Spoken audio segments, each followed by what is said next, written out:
Bien, buenas tardes. Hoy día por programa nos corresponde revisar un aspecto relacionado al impacto o cómo la producción animal se relaciona con el medio ambiente, cuál es el impacto, cuáles son los factores que están incidiendo sobre ese medio ambiente. ¿Por qué la pongo en este momento en el curso?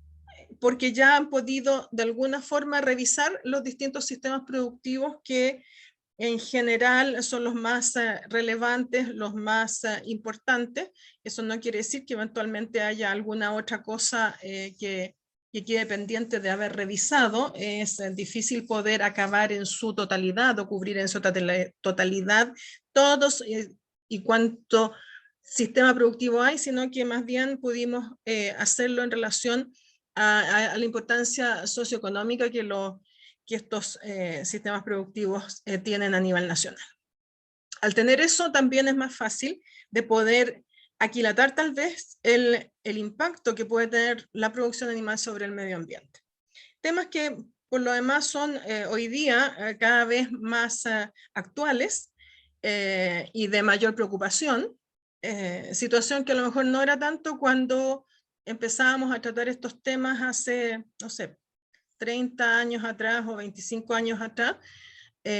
Hoy día ciertamente la sociedad tiene una preocupación y de hecho en todo lo que significa el desarrollo sustentable, todo lo que es medio ambiente es un tema y con mayor razón entonces verlo en este curso. Ahí está. Bueno, primero nunca olvidarnos que estamos en un ecosistema donde hay una fuente de energía que es la energía solar. Esta energía llega a la Tierra, es captada por las plantas verdes, que son la entidad productora, son los únicos organismos que son los organismos que realizan fotosíntesis, son los que permiten utilizar esta energía que llega a la Tierra y transformar esa energía solar en energía química, básicamente en moléculas energéticas en la forma de celulosa. Y de ese punto de vista, entonces, todos aquellos individuos que pertenecen al reino vegetal constituyen entonces organismos productores y lo hacen desde la energía solar. Luego en la escala o en esta cadena, en el ecosistema, en la cadena alimentaria, por así decirlo, después están los consumidores primarios, consumidores secundarios, terciarios, en fin, dependiendo del nivel, hasta llegar a aquellos carroñeros o descomponedores que serían los últimos en la cadena. Entonces, al tener estos conceptos de flujo de la materia y los conceptos de flujo de la energía, nos podemos poner un poco en el contexto de lo que hoy día de alguna forma también nos convoca, que significa justamente la producción animal, que en parte se basa en un sustrato vegetal, ya sea la pradera o alimentos de origen vegetal, y donde un primer eslabón de esta cadena alimentaria lo constituyen los animales herbívoros, que pueden ser los rumiantes mayores o menores. En el contexto de los animales omnívoros en general, más bien se les ubica como un consumidor secundario, aunque estos son más bien estrictamente carnívoros, pero el omnívoro podría estar ya sea como consumidor primario o como consumidor secundario, puesto que es omnívoro y estaría usando herbívoros y carnívoros, o usar alimentos de origen vegetal y animal, más bien usarlos o ponerlos en el contexto de un consumidor secundario. Y así en la medida que esta escala, esta cadena dentro del ecosistema se va extendiendo, de alguna manera se va perdiendo energía y se va perdiendo eficiencia de esa energía. Y las pérdidas de energía normalmente son pérdidas como calor, ¿ya? Recuerden la ley de la materia, la energía, solo se transforma, nada se pierde, solo se transforma. Y en todos estos pasos de transformación en esta cadena, vamos a estar perdiendo una parte importante de energía en forma de calor o algunos otros elementos que pueden ser gases, como es el concepto de lo que significa gases de efecto invernadero y algunas otras cosas. Es por eso que yo siempre parto esta clase recordando estos conceptos que son de ecología y de lo que significa el ecosistema en su conjunto. ¿Por qué? Porque luego uno puede recurrir a esto para hacer algunas interpretaciones. Y desde el punto de vista, por ejemplo, de lo contingente hoy día y que está en las noticias y en todas partes por el tema del calentamiento global, bueno, entender esta situación es importante porque aquí podríamos, si lo ponemos en el contexto de lo que significa el ciclo de carbono, las plantas verdes son organismos que atrapan carbono. ¿Por qué? Porque la planta verde utiliza la energía del sol, pero también atrapa el anhídrido carbónico que está en el ambiente para, en función de esos dos recursos, sintetizar celulosa, que sería el compuesto celulosa, glucosa, algunos otros compuestos que forman parte de estos vegetales, pero donde una gran parte del recurso carbohidrato que está formando parte de estos vegetales son carbohidratos estructurales como es la celulosa, la hemicelulosa, y también carbohidratos más bien solubles, que son carbohidratos de reserva, como son los almidones, como son pectinas, como son algunas otras formas químicas más solubles, más fácilmente disponibles, que son, por ejemplo, los que un individuo omnívoro es capaz de aprovechar desde el recurso vegetal. Los únicos que son capaces de utilizar los carbohidratos estructurales, es decir, la celulosa, la hemicelulosa, como fuentes de energía, son los rumiantes, gracias a que tienen esa coexistencia con los microorganismos del rumen, básicamente bacterias cebulolíticas, protozoos, hongos, que son los que le permiten aprovecharla, ¿ya? Y de ahí entonces vamos avanzando en la cadena y hay, normalmente en la medida que vamos transformando y vamos avanzando en la cadena, van habiendo pérdidas y pérdidas de energía, normalmente en forma de calor y en algunas otras formas también, algunas otras formas químicas, que tienen que ver con, de alguna forma, con la contaminación del medio ambiente si lo ponemos en ese contexto, ¿ya? Los sistemas biológicos entonces los podemos de alguna forma clasificar en sistemas primarios, secundarios y terciarios. Los sistemas primarios corresponderían justamente a los recursos vegetales, a todo lo que significa este mundo vegetal, el reino vegetal, que están siendo los que están aprovechando la luz, la energía solar y el anhídrido carbónico del medio ambiente para poder entonces producir. Son los únicos productores, productor primario.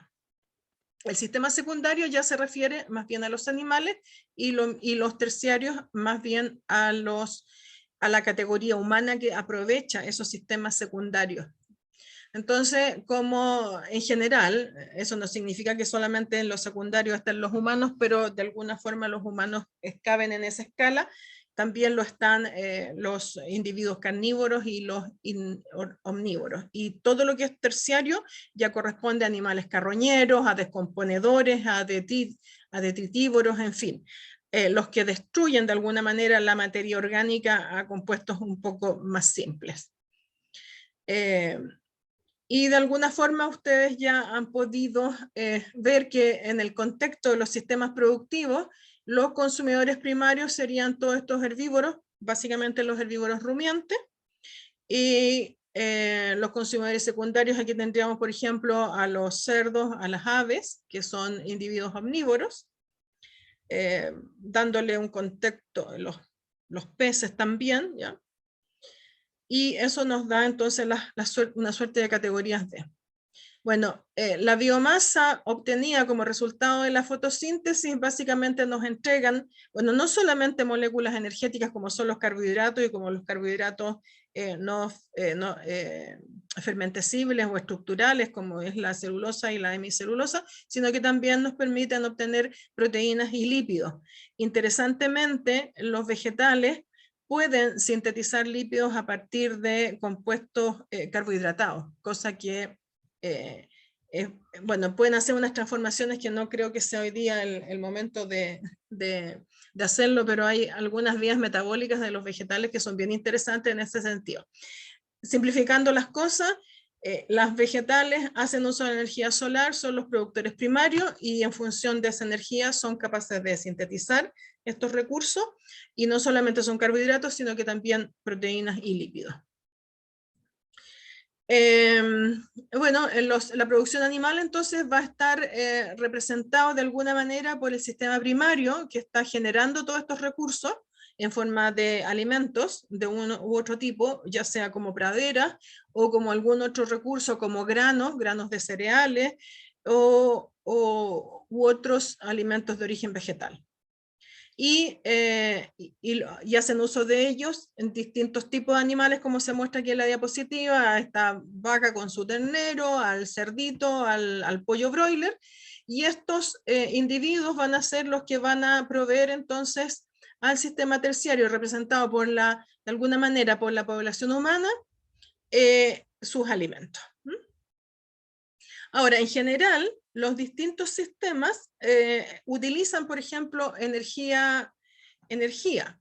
Y aquí hay que reconocer lo que significa la energía fósil y las energías renovables. Energías fósiles son todas aquellas relacionadas a un sustrato de carbono, como son el petróleo, el carbón propiamente tal, son fuentes fósiles y son fuentes que no son renovables. Y las energías renovables son todas aquellas que tienen que ver con algunos otros elementos, como es, por ejemplo, la energía eólica, bueno, la energía solar, la energía que uno pudiera obtener, por ejemplo, de las olas del mar, que en este momento no me acuerdo del nombre específico, así que por eso lo planteo así. Y por lo tanto, tenemos hoy día alternativas. Hasta no hace mucho, las dependencias de energías fósiles eran mucho más altas, mucho más grandes de lo que son hoy día. Y en términos generales, si uno lleva esta relación del uso de las distintas energías fósil y renovable a los sistemas que hemos visto, ciertamente el sistema primario utiliza mucho más energía, utiliza mucho más energías renovables que el sistema terciario, que usa mucho más energía fósil que renovable. Probablemente estos datos hoy día estén un poco distintos porque con la conciencia que tiene hoy día el mundo, las estructuras organizacionales, la FAO, los gobiernos, la COP, en fin, todas las estructuras que están hoy día preocupadas de la sustentabilidad, pero en particular de lo que es el calentamiento global, han llevado a que se den cambios y que las energías renovables sean cada vez más importantes. Probablemente, a lo mejor, lo que se plantea ahí para el sistema terciario, que sería, como quien dice, los humanos, la actividad antrópica, ¿ya? Puede estar tal vez un poco más cambiado, no tan severo como lo que muestra aquí la figura, que sería un 90% energía fósil, un 10% energía renovable. Puede que haya ligeros cambios, pero dramáticamente la mayor parte de la energía que usamos son energías que provienen de energía fósil. Bueno, no hay más que ver que los vehículos que usan la gasolina o la benzina, en fin, usan energía fósil. Y cuando veamos más adelante cuáles son los responsables del uso de ciertas energías y de la generación de ciertos contaminantes, van a poder aquilatar un poco mejor de lo que hoy día o en este momento estoy comentando, que es más bien una somera introducción al tema. Ahora, las actividades de los humanos y de la producción animal como tal tienen un impacto sobre el medio ambiente, y el impacto sobre el medio ambiente es muy diverso. El impacto sobre el medio ambiente no significa solamente el impacto sobre el medio ambiente físico en el sentido de la atmósfera o del suelo o del agua, va más allá. Tiene que ver, por ejemplo, con pérdida de biodiversidad, y es ahí donde tanto la actividad humana como la producción animal pueden tener responsabilidades en perder o en haber perdido algunas especies silvestres que hayan desaparecido por impacto de la presencia de la actividad humana. está todo el tema de contaminación de suelos, que pueden ser de distinta naturaleza y dependiendo de la actividad humana o productiva animal de que se trate. Ya vamos a ir viendo un poquito más adelante con más detalle. El uso del recurso de agua dulce, que cada vez es más escaso y que con el calentamiento global, con todas las variaciones de precipitación, tenemos menos reservas, y los glaciares, que son las grandes reservas, también se han ido deshielando, se han ido perdiendo, y eso significa que esas reservas que estaban ahí ya no son tales y cada vez están más reducidas. Contaminación de aguas de drenaje y subterráneas por acción del hombre y de las actividades que tiene ese hombre, incluida en ella, en esa actividad, la producción animal. Contaminación del aire, que está cada vez más en boga y a la cual se le ha dado mucho más importancia, tal vez por el tema del calentamiento global, que ya vamos a ver, pero que no solamente la contaminación del aire tiene que ver con la contaminación por efecto de gases de invernadero, sino que también puede ser por algún otro tipo de contaminación, como pueden ser contaminación particulada o olores o algunas otras cosas que pueden estar entonces afectando esa calidad del aire de alguna zona en particular. Entonces, claramente hay una preocupación creciente de proteger el medio ambiente. Hoy día lo más actual sería la prevención o la mitigación de la contaminación del aire con ciertos gases como es el anhídrido carbónico, el metano, el amonio, el óxido nitroso y algunos otros gases, y que tienen que ver con el calentamiento global, y es tal vez a lo que mayor énfasis se le ha dado en los últimos tiempos desde el punto de vista de la preocupación de las autoridades políticas de distintos países y de distintas organizaciones. Prevenir la contaminación del suelo y del agua, prevenir las cantidades excesivas de fósforo, nitrógeno y potasio que se eliminan o que se vierten al agua o al suelo también. Prevenir, por ejemplo, la destrucción del suelo como por efectos de la erosión, por ejemplo, que no solamente es un efecto dado por la agricultura o por la producción animal, sino que también por algunas otras acciones del hombre, por ejemplo, deforestación, ¿ya? La verdad es que hay bastante tema. Si uno quisiera, en estricto rigor, uno puede tener perfectamente un ramo de un semestre y tal vez un año para analizar todos estos temas. Desde la producción animal tenemos algunos impactos y tenemos la generación de fecas, la generación de orina. La generación de fecas es ciertamente importante, puesto que en general de lo que los animales o los individuos consumen, incluido el hombre, si nos podemos poner en el concierto de lo que significa el reino animal como animales pensantes, como personas con conciencia, pero que finalmente, si ustedes piensan, lo que un individuo consume, en el mejor de los casos, el 40 o 50% de lo que consume es retenido en el organismo y el resto se excreta por la feca. Y eso se relaciona con el concepto de digestibilidad de nutrientes o digestibilidad de la materia seca. Y eso significa que si la digestibilidad de los alimentos son del orden dependiendo del alimento, sí es variable, del 40 al 80%, y le ponemos un promedio tal vez de 50, 60%, si lo queremos poner en un nivel alto, significa que de todo lo que el individuo come, bota el 40%, y ese 40% va a la feca.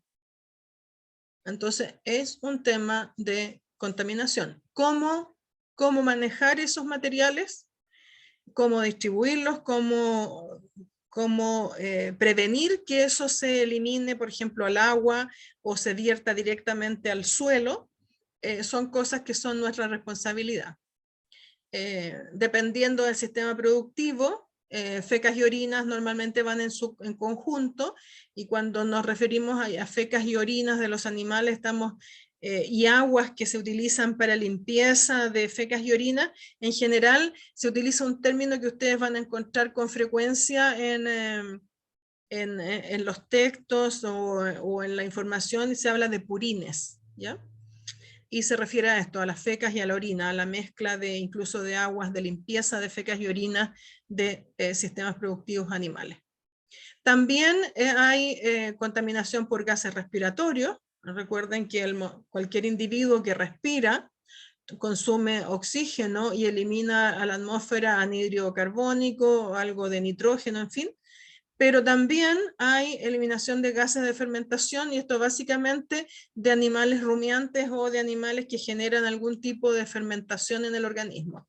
La fermentación de los herbívoros no rumiantes, como son los équidos, en fin, también tienen algún impacto, es menor, es mucho menor de lo que tienen, por ejemplo, los rumiantes como tal, ya sea ovinos, bovinos, caprinos, búfalos, camellos, pseudorumiantes, en fin, donde efectivamente se lleva a cabo una fermentación importante en el rumen o en el compartimento 1 si se trata de animales pseudorumiantes. Y donde y donde hay gases tales como anhídrido carbónico, como metano.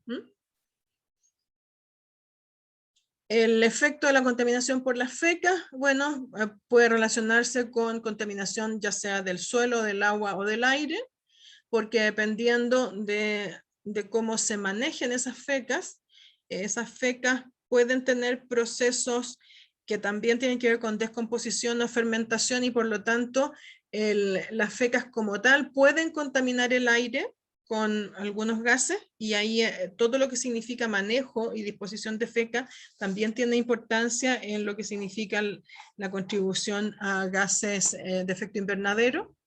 Pero en general las fecas también contaminan o pueden contaminar suelo y agua. Dice Waldo, profe, ¿se podría cambiar o mejorar la alimentación de los rumiantes para disminuir la contaminación por gases de fermentación? Sí, por supuesto que sí. Lo vamos a ver un poco más adelante. Claramente, las prácticas de alimentación de cualquier especie, no solamente de rumiantes, pueden tener un efecto positivo o beneficioso para mitigar la contaminación ambiental, ya sea de suelos, aguas o aire, ¿ya? Y tiene que ver con hacer una formulación mucho más precisa y con entender cómo los alimentos se comportan en el aparato digestivo de los animales, y cómo esos animales utilizan más o menos eficientemente los recursos nutritivos que están incorporados en esos alimentos. Entonces, en la medida que se ajusten mejor las dietas y se incorporen, por ejemplo, aditivos que pueden ser del tipo nutritivos o no nutritivos, que mejoren la fermentación y que disminuyan las pérdidas por gases, es algo que es bienvenido. Y en la medida que también uno puede tener animales que son más productivos y que tienen una mayor eficiencia, también se reduce ese impacto. Si uno lleva el impacto al ambiente y lo expresa por unidad de nutriente, a mayor productividad, a mayor eficiencia productiva y por lo tanto a mayor productividad del animal, menor impacto sobre el medio ambiente. Y lo vamos a ver más adelante porque ahí hay algunas tendencias de las cuales Chile tampoco es ajena, ¿ya? Pero sí, es factible de manejar el impacto sobre el medio ambiente en distintas especies, no solamente en los rumiantes. De nada. Entonces, las emisiones por las fecas, habitualmente y sobre todo en lo que significa tal vez contaminación de suelo y agua, y aire también, ya voy a explicar lo del aire, se refieren a contaminación por nitrógeno, que normalmente dice relación por ejemplo, por proveer dietas desbalanceadas, donde eventualmente los ajustes de proteína no son lo suficientemente buenos, y donde eventualmente se les entrega más proteína de la que requieren, y por lo tanto hay pérdidas de nitrógeno tanto por fecas como orina, ¿ya? También pueden haber pérdidas, ¿sí? También pueden haber pérdidas de fósforo, ¿ya? Vamos a ver que hay algunas moléculas que son parte de los vegetales que contienen fósforo, y que ciertos animales, como son por ejemplo los animales no rumiantes como cerdos y aves, no tienen capacidad de romper esas moléculas y no pueden aprovechar el contenido del fósforo de esas moléculas, por lo tanto lo secretan, lo botan por las fecas, y eso es otro elemento de contaminación de suelos y de agua. Y también pueden haber contaminación por algún tipo de metales pesados, como pueden ser el cobre, el zinc, el cadmio, y en general estos se refieren también a malas formulaciones, en el sentido en que se entregan mucho más nutrientes de lo que el animal necesita. El cobre y el zinc son dos micronutrientes, dos metales que son considerados entre los minerales traza, que tanto el hombre como los animales presentan requerimientos específicos de ambos, pero que si se entregan en exceso a lo que el animal requiere, van a botarse, van a eliminarse por fecas y también por orina o por algunas otras vías. Y eso significa que todos esos excesos se vierten al medio ambiente. Entonces aquí es donde debe de haber un enfoque de lo que se llama hoy día agricultura de precisión, donde haya justamente mayor precisión en relación a cómo se formulan las raciones y cómo se ajustan esas raciones estrictamente a los requerimientos de los animales. Mientras eso se logre, o hacia allá va las perspectivas de cómo hacerlo, se pueden reducir entonces estas emisiones que van por feca. Ahora, el nitrógeno, si bien puede contaminar suelo y aguas como tal, el nitrógeno de las fecas, por un efecto también de fermentación o de cambios que derivan de la propia microflora de estas fecas, o debido a microflora contaminante de esas fecas, también se genera un microambiente fermentativo, donde las proteínas que se excretaron, que no fueron absorbidas por parte del animal, son destruidas, son fermentadas, al igual que algunos otros compuestos que son parte de esa feca, y al ser fermentados son metabolizados y generan, por ejemplo, nitrógeno en forma de amonio o de amoníaco. Y eso toma la forma de gas y se libera entonces como gas al aire.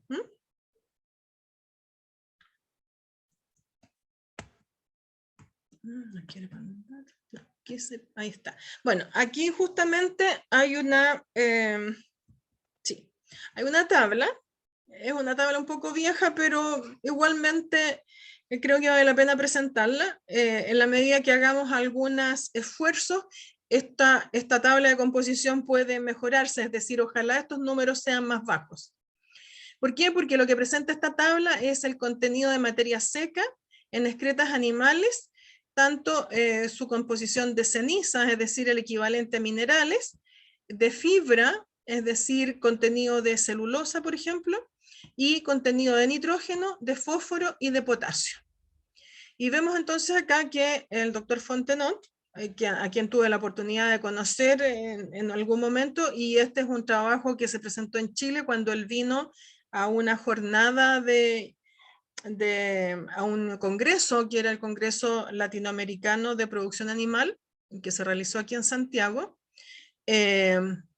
Hizo justamente una presentación en relación a lo que significaba reciclaje o el uso de excretas en alimentación animal, y presentaba esta tabla donde daba cuenta entonces de distintas especies animales, del valor nutritivo que de alguna manera estas fecas de origen animal o estas excretas tienen.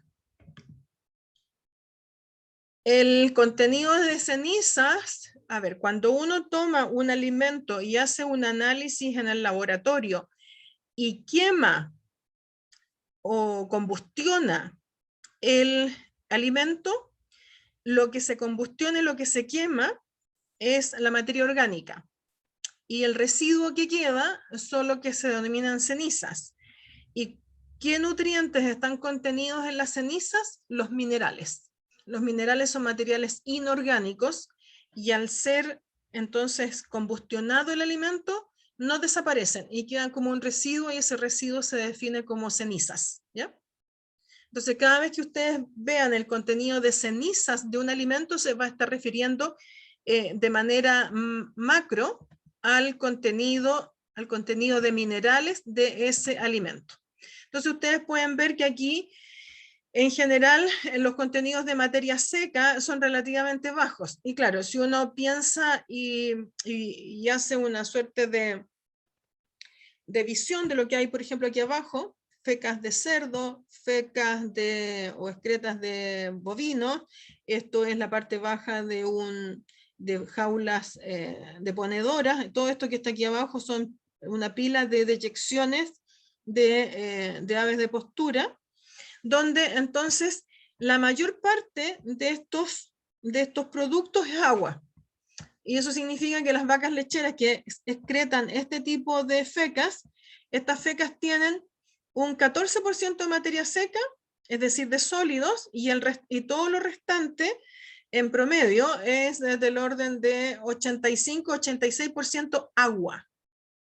En los bovinos de carne, la diferencia sería un 88% de agua. En los cerdos, mucho mayor todavía, 91% de agua.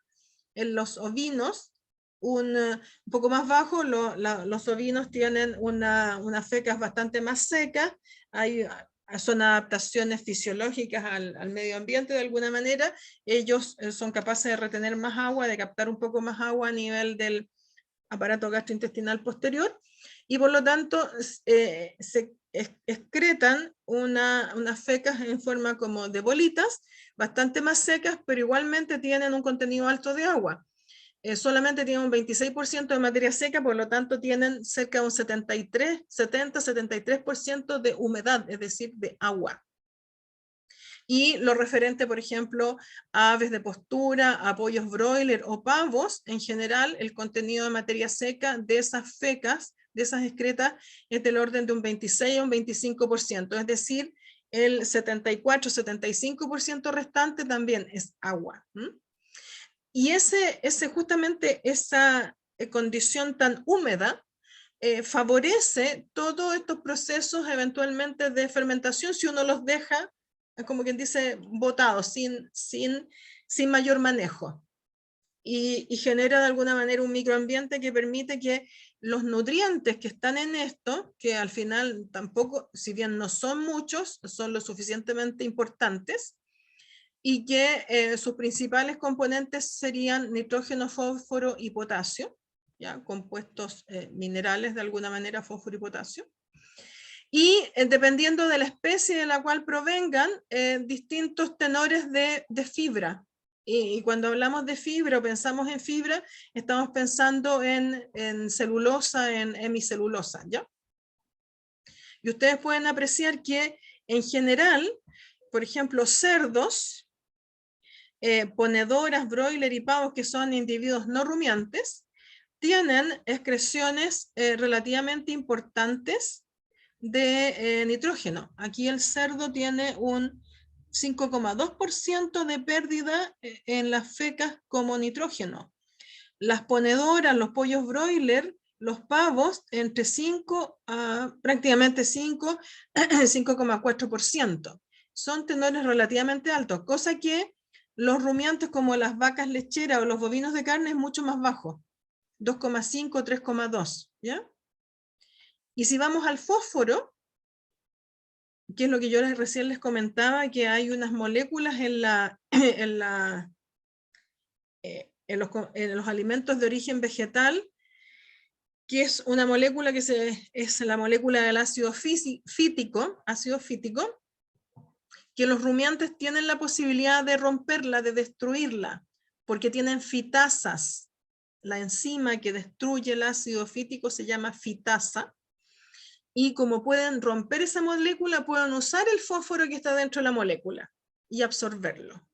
En cambio, el cerdo no lo tiene, ni las aves tampoco, y ustedes pueden apreciar que el contenido de fósforo de las fecas de cerdo es de 1,5%, en las ponedoras de 1,8%, en los broilers de 1,7%, pavos de 1,2%. O sea, son valores que son prácticamente 3 veces el valor que uno podría encontrar en las fecas de rumiantes. Y en potasio, aquí las cifras son un poco más variables y van a depender un poco de la dieta al cual esté expuesto el animal, en tenores que pueden fluctuar entre un 3 a un 2%, ¿ya? Pero ustedes pueden darse cuenta que las características o la composición química de las fecas varía entre especies animales, e incluso dentro de una especie puede variar según el tipo de producción. Por ejemplo, las vacas lecheras versus los bovinos de carne. En general, las vacas lecheras tienden a tener una dieta que es un poco distinta a los bovinos de carne, y en particular cuando estos datos provienen de Estados Unidos. Por eso que la vaca lechera aquí aparece con algo más de fibra en las fecas que los bovinos de carne, porque son datos de Estados Unidos, ¿ya? Que usan muchos más granos, muchos más otros recursos para alimentar a esos animales. Posiblemente aquí en Chile las diferencias aquí no sean tan severas como lo que se manifiesta acá en esta información, pero pueden haber diferencias, ¿ya?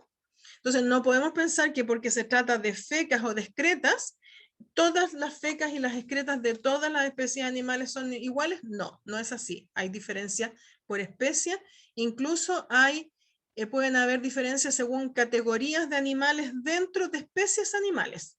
Así como podemos tener diferencias entre propósito productivo en los bovinos, por ejemplo, en los cerdos vamos a ver que dependiendo del tipo de alimentación que reciben en las distintas categorías de los cerditos, la composición o el aporte, por ejemplo, de fósforo a las fecas también varía. Esta cosa. Ahí está. A ver. Ya. Creo que ya. Creo que aquí me desordené un poco. Después podemos ver esa tabla de la cual les estábamos comentando, lo vamos a retomar. El impacto ambiental, entonces, de la contaminación fecal puede ser en el aire por efecto del amonio, por efecto de gases invernadero, amonio, óxido nitroso, metano, y también olores, derivados en particular de la degradación de proteínas y en particular de aquellas proteínas que tienen altos contenidos de aminoácidos azufrados, ¿ya? Y esos son los que generan esos olores desagradables, que es un olor equivalente a lo que uno puede decir a huevo podrido, ¿ya? El huevo podrido, los huevos contienen proteínas y tienen aminoácidos azufrados que cuando se descomponen generan esos olores que uno define como huevo podrido, pero que básicamente derivan de la descomposición de proteínas y que vienen básicamente de aminoácidos azufrados, ¿ya? Entonces, esos son los malos olores que uno podría estar sufriendo por efecto de contaminación del aire proveniente de feca. Efectos sobre aguas superficiales y subterráneas, y también efectos en el suelo, por lo que significa la saturación con algunos minerales como los que les planteaba, como nitrógeno, como fósforo, como potasio, y también algunos elementos pesados como puede ser cobre, zinc o algún otro elemento contaminante que pueda estar afectando, por ejemplo, a los alimentos que están consumiendo los animales. La contaminación por compuestos nitrogenados es derivado básicamente del contenido de proteína de lo que el animal consumió y que no fue capaz de absorber desde su tracto gastrointestinal, básicamente desde el intestino. Y la cantidad de nitrógeno que se excreta va a depender del nivel de proteína bruta en el alimento, de la digestibilidad de esa proteína, es decir, cuánto de la proteína que el animal comió fue capaz de absorber el animal, y del valor biológico, es decir, de cuál es de alguna manera la composición aminoacídica de la proteína que ese individuo consume. Y se calcula que dependiendo de la especie, de la categoría animal, de estas características de la proteína que el animal consume, se estima que entre un 20 a un 40% de lo que consume un animal es retenido por el mismo. Entonces, imagínense el impacto que puede tener, y es por eso que ajustar con precisión hoy día es tan importante, porque en la medida que ajustemos justamente las necesidades, los requerimientos del animal con los aportes, podemos tener un impacto menor sobre el medio ambiente. Ahora, todo lo que significa contaminación por nitrógeno tiene dos vías de eliminación. Bueno, podríamos decir tres dependiendo del animal de que se trate, pero en términos generales, más bien dos, que son eliminar a través de la orina. Ustedes se recuerdan de fisiología y ven que todo lo que signifique que el animal no ocupa como recurso proteico se destruye, se transforma y se elimina ese nitrógeno en la forma de urea. Normalmente esa urea entonces se elimina en la orina, a través de los riñones. Y también a través de las fecas o de las heces, de lo que el animal no consumió, ¿ya? O también de lo que significa descamación, algunas otras cosas que también van a formar parte de esas heces, ¿ya? Y dependiendo del manejo que se dé a esas excretas, a esas fecas, puede entonces haber una contaminación del medio ambiente que derive de, por ejemplo, de algunos gases que se liberan por efecto de esa microfermentación de las que yo les hablo. Y puede entonces haber eliminación de amonio, excesos de nitrato o compuestos sulfurados, ¿ya? Que van a ser liberados al medio ambiente porque son elementos volátiles. A su vez, cuando el exceso de nitrógeno se deriva al medio ambiente y en particular a las aguas, se genera lo que se llama eutrofización, ¿ya? Donde hay una suerte de riqueza de nutrientes en el agua. A ver si la tengo. Aquí hay una foto justamente de eutrofización. Y la eutrofización no solamente es, a ver, ¿cómo decir? Es provocada o es facilitada por nitrógeno, sino que también por fósforo. O sea, los dos responsables de eutrofización del agua son el fósforo y el nitrógeno. Y todas esas, de repente, cuando ustedes vean cuerpos de agua como una laguna, un lago, que están verdes y están llenos de algas pequeñitas, es porque ahí hay mucha riqueza de materia orgánica, básicamente de nitrógeno y proteína, que permite que esas algas proliferen. Y ese es el proceso de eutrofización. Pero también el nitrógeno puede generar, al liberar todos estos elementos volátiles, como puede ser amonio, puede ser dióxido, generan una suerte de acidificación del medio ambiente, ¿ya? Generando lo que se llaman lluvias ácidas.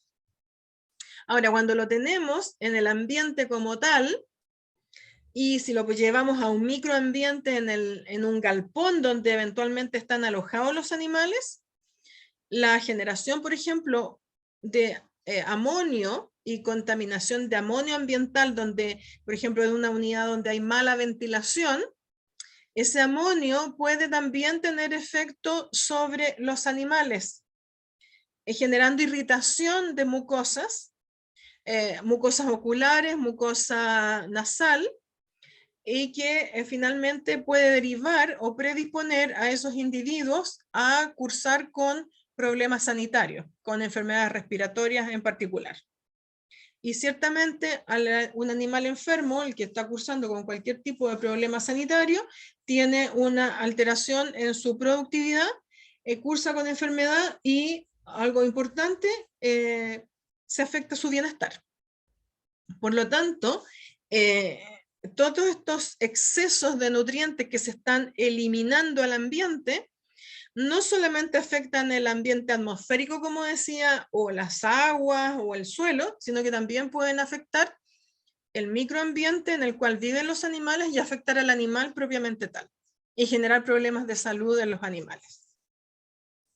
También pueden afectar a la salud de las personas, porque en la medida que esos compuestos estén, por ejemplo, contaminando aguas superficiales y subterráneas, pueden entonces afectar la calidad del agua de bebida o de los alimentos que han sido regados con esas aguas y que luego van a ser consumidos por las personas, por los humanos. Entonces, hay una serie de otras consecuencias que van más allá del suelo, del agua, del aire. Bueno, la eutrofización, como comentaba, deriva, por ejemplo, de excesos de llegada de materia orgánica a los cursos de agua, y en particular a cursos de agua que tienen de alguna forma poco flujo, ¿ya? Y aquí podemos ver en esta foto, hay una persona que está al interior de este cuerpo de agua y ustedes pueden ver que alrededor de él, donde se mueve, hay un agua que se ve azulita, pero todo el resto está verde amarillento. Todo eso no es pasto, son compuestos vegetales, son microorganismos, son algas pequeñas que crecieron en ese agua por exceso de materia orgánica. Ahora, la eutrofización, claro que afecta la calidad de los cuerpos de agua, afecta la diversidad acuática, al haber la generación de este tipo de algas, disminuye, por ejemplo, la disponibilidad de oxígeno en esas aguas, por lo tanto, ciertos tipos de peces ya no pueden existir en esas aguas, y ahí entonces estamos afectando la diversidad acuática. También se generan problemas de olores porque finalmente ahí hay una acumulación de materia orgánica tal que al evolucionar el ciclo biológico puede también tener descomposición y generar olores, problemas de insectos, en general problemas de flujo, la mayor parte son o tienden a ser aguas detenidas las que se eutrofizan, y como comentaba, pérdidas de comunidades deseables de peces. Y así como en muchos lugares, dependiendo por las etapas por las cuales pasan ciertos cuerpos de agua, pueden empezar con eutrofización y dependiendo de lo que pueda pasar, todo lo que significa las especies marinas, las especies acuícolas que están silvestres, que están presentes en esos cuerpos, pueden desaparecer, pueden cambiar. Y son consecuencias de la actividad antrópica, no necesariamente de la producción animal, pero en general, teniendo en cuenta que todos aquellos elementos que el hombre elimina desde su acción, ya sea propia o a través de los animales, vamos a estar contribuyendo a generar esta contaminación y que termina entonces en afectar la calidad del agua y la vida de los individuos que pueden vivir ahí y de los individuos que se sirven de esas aguas. En relación al fósforo, que ya habíamos empezado justamente a contar, aquí es donde tengo la famosa molécula de ácido fítico, ya está acá. Este es un anillo, y aquí vemos el fósforo, y ustedes pueden ver que hay moléculas de fósforo, si no me equivoco son 8, es un ortopirofosfato este ácido fítico. 1, 2, 3, 4, 5, no, son 6 ya, entonces no son 8, son 6. Sí, son 6, ¿ya? Y al estar de esta forma, este fósforo, los animales no rumiantes no pueden acceder a ese fósforo porque no pueden romper estos enlaces para liberarlo. Y esas enzimas las tienen los rumiantes. Los no rumiantes no poseen esas enzimas. A ver, ahí justo, fitasa. Y es importante tenerlo en cuenta. ¿Por qué? Porque si bien es cierto, el fósforo es esencial en la agricultura y en cualquier forma de vida, los animales lo necesitamos. Los animales lo necesitan, los humanos lo necesitamos, todos necesitamos el fósforo. Pero hay que tener en cuenta que un exceso de fósforo sobre el ambiente y en particular de las aguas también va a tener un efecto parecido a lo que tiene el exceso de nitrógeno. Y en los vegetales, el fósforo está en forma de ácido fítico entre 1/3 a 1/4 parte del fósforo presente en los vegetales. Y por eso que es importante. Y aquí es donde uno lo relaciona con estos animales que no son no rumiantes, que son no rumiantes y que no son capaces de utilizarlo. Por lo tanto, ellos aprovechan otras fuentes de fósforo para satisfacer sus requerimientos, y todo lo que no pueden aprovechar, que está en esta forma de ácido fítico, lo eliminan en las fecas. Entonces eso afecta justamente la digestibilidad de ese fósforo. Entonces la digestibilidad del fósforo de origen vegetal en un individuo no rumiante como el cerdo, como los pollos broiler, como las aves de postura, las gallinas de postura o los pavos o cualquier ave, van a poder aprovechar muy poco de ese fósforo, y lo que no aprovechen va a ser excretado en las heces, en las fecas, en las excretas, ¿ya?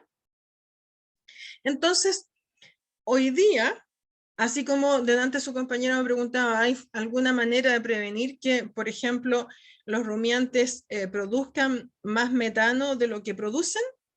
En este caso, también hay algunas soluciones que la ciencia ha desarrollado, y si bien el animal no rumiante, como cerdo, ave, no tienen fitasa, bueno, han sintetizado, obtienen fitasas de manera desde ciertos microorganismos, desde bacterias, y las aíslan esas enzimas, y esas enzimas se las agregan a los alimentos que consumen estos animales, para que de esa forma esas enzimas hagan el efecto sobre este sustrato y liberen el fósforo de la molécula y pueda ser aprovechado por esos animales.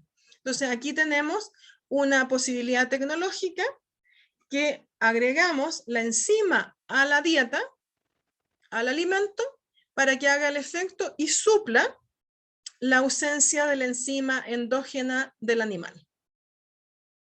Y eso es algo que hoy día se hace. ¿Para qué? Para poder mitigar un poco este efecto que se tiene sobre el medio ambiente y perder un nutriente que es valioso, ¿ya?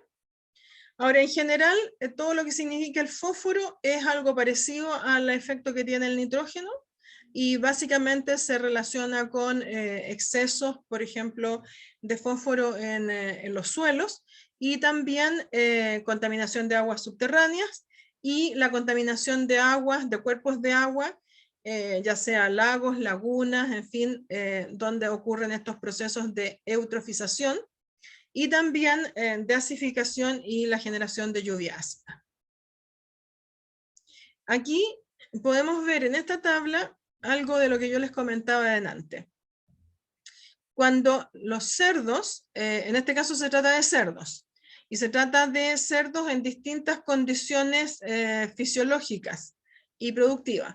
En primera instancia, en todas las primeras líneas, se trata de cerdas adultas, ya sea en lactancia, en gestación, el ciclo total, el total por año, y después cerdos lechones, cerdos destetados y cerdos en cebo o en engorda.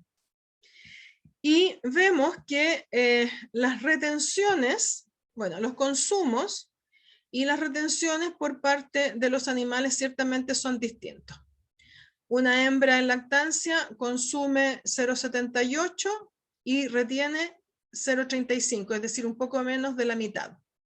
Una cerda en gestación consume 1,58 y retiene casi un 10%, un poquito menos, un poquito más de un 10%. El ciclo total anda por ahí, ¿ya? Pero cuando vamos a los cerdos, y vemos los lechoncitos consumen 0,25 y retienen 0,06. Estos son animales que ya están entonces consumiendo algún alimento de origen vegetal, ¿ya? Y al momento del destete consumen 0,157 y retienen 0,097. Muy poquito. El cebo consume 1,16 y excreta 0,43, o sea, prácticamente el 30%.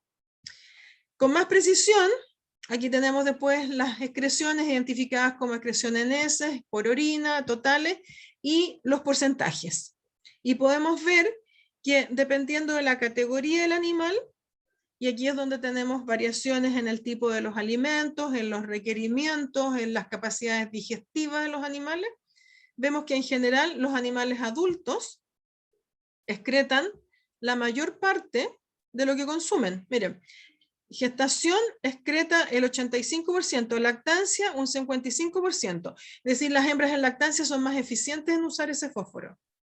Y si vamos aquí a la unidad, a los cerditos lechones excretan el 75%, animales recién destetados un 38%, es decir, son los más eficientes, son los que menos excretan.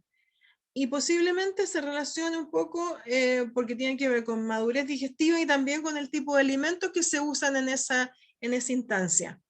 Y si están en cebo, es decir, en engorda, excretan un 63% de lo que consumen. Entonces vamos a tener distintas respuestas por parte de los animales de acuerdo a la categoría, y eso se relaciona con el tipo de alimentos que consumen y a características fisiológicas de poder aprovechar o no ciertos sustratos. Entonces, las diferencias en fósforo digestible, es decir, en lo que el animal es capaz de absorber, va a depender de las materias primas, del tipo de fuente de fosfatos minerales a que estén siendo utilizados para suplementación de estos requerimientos de fósforo, y a la utilización o no de enzimas fitasas exógenas, que mejoran la digestibilidad del ácido fítico y por lo tanto disminuyen la excreción de fósforo en fecas. Y las distintas etapas por parte del animal. Entonces, aquí es donde tenemos de nuevo planteamientos que nos desafían a nosotros como personas, como profesionales que trabajamos en este ámbito y que tenemos de alguna manera que ajustar, porque no podemos seguir teniendo esta situación. ¿Ya? Estos son datos informados en el año 2003 y probablemente si uno va a datos más actuales, estas cifras, y conforme se utilicen, por ejemplo, la fitasa, estas cifras definitivamente deberían de ser más bajas. Y es ahí donde entonces la tecnología, los nuevos conocimientos, aportan a esta suerte de nutrición de precisión. Bueno, en relación a la contaminación por gases, que es tal vez lo que más han escuchado actualmente, porque lo que está más en boga o más actual por la relación que tienen estos gases con el efecto invernadero y el calentamiento global al que nuestra Tierra está expuesta por responsabilidad nuestra, responsabilidad de los humanos. Esto es la mayor parte efecto antrópico. Entonces, ¿cuáles son ya lo vimos, los efectos sobre los fenómenos sobre los cuales tenemos algún efecto, eutrofización, acidificación, en fin, pero también está todo el tema del aumento del efecto invernadero y la reducción de la capa de ozono, además de algunas otras cosas. En el ámbito de lo que es el aumento del efecto invernadero y la reducción de capa de ozono, que también se relaciona con calentamiento, tenemos al dióxido de carbono, al metano y a los óxidos de nitrógeno. ¿Ya? Puede ser NO, NO2, N2O o puede ser NO y también N3O.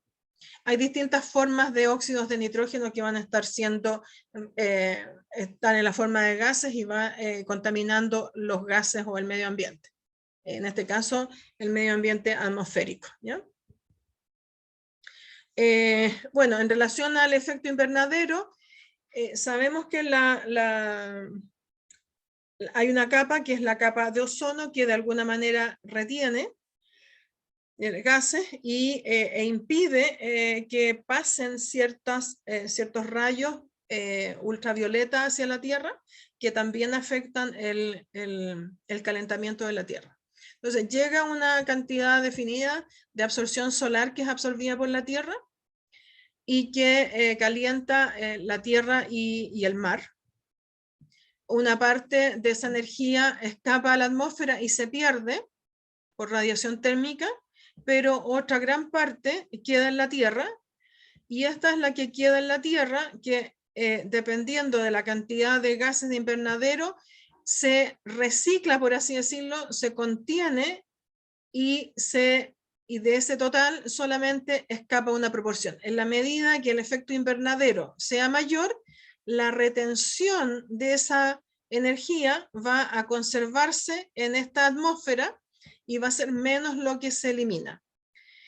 Si tenemos menor cantidad de gases de efecto invernadero, la posibilidad de que mayor cantidad de energía se escape de vuelta a la atmósfera, que traspase esa atmósfera hacia capas superiores, vamos a permitir entonces que la temperatura de la Tierra o de la atmósfera pueda reducirse. Y es hacia eso lo que se está apuntando hoy día.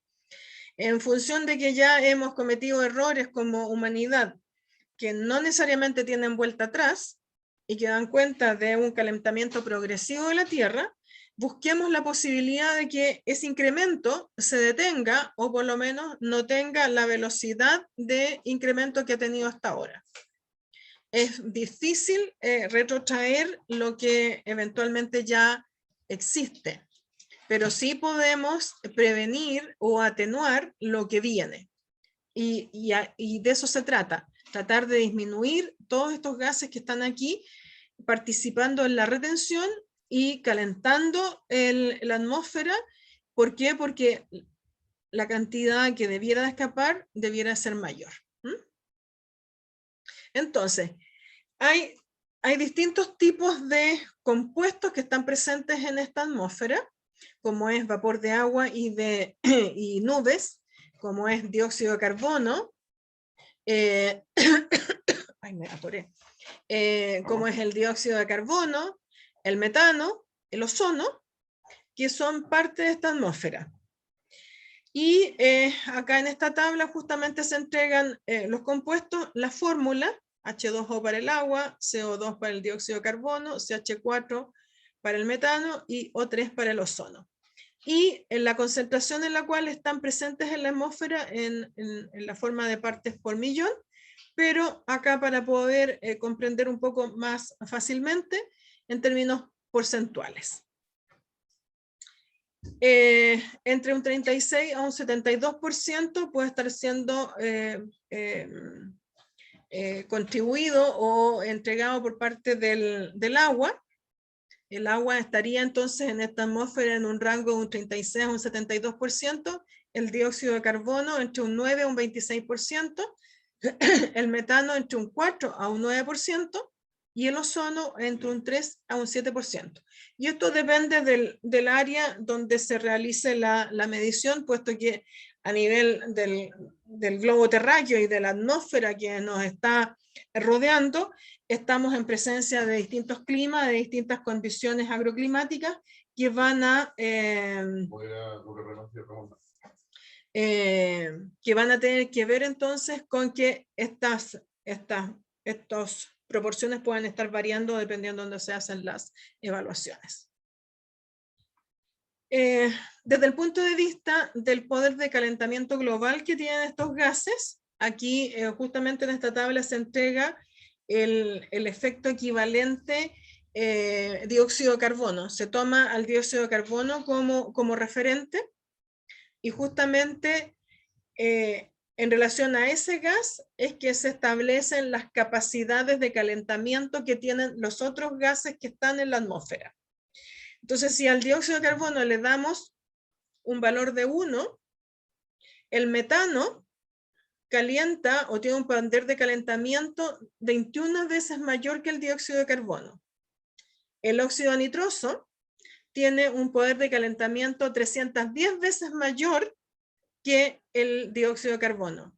Y los clorofluorocarbonados, o los famosos llamados CFC, que son los que están en los aerosoles, y que desde hace algún tiempo a esta parte están siendo regulados y no se permiten que se incorporen en los aerosoles, que tiene un efecto que dependiendo del tipo de clorofluorocarbonados, puede ser de entre 140 a 11.700 veces más calóricos que el anhídrido carbónico.